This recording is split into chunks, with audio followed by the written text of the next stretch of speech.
ધરતી પર પરમેશ્વર તો અનેક ફેરી પધારે, મહાપુરુષો અનેક ફેરી પધારે, પણ લાભ બધા નથી લઈ શકતા. ભગવાન સ્વામિનારાયણ વડતાલના 19મા વચનામૃતમાં કીધું કે આ ધરતી ક્યારે પણ ભગવાન અને મહાપુરુષો વિહોણી હોય નહીં. જ્યારે જીવાત્માને આ ધરતી પર, એમાં ભારત વર્ષમાં ખાસ મનુષ્ય દેહની પ્રાપ્તિ થાય ત્યારે કાં તો ભગવાનના અવતાર અને કાં તો ભગવાનના ખરેખર સંત આ ધરતી પર જરૂર વિચરણ કરતા હોય.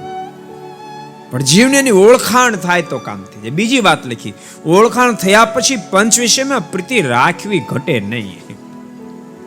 ન તો ઘણા કે અમે તો ફલાણા મોટા સ્વામીને સેવેલા, આને સેવેલા, પણ મોઢા પાસે ગુટકા હમતા ન હોય તો ખોટું કહેવાય. ખોટું ન કહેવાય કે સારું કહેવાય? એટલે પ્રગટ હોય ત્યારે પહેચાન થઈ જાય, વાત મનાઈ જાય તો કામ થઈ જાય.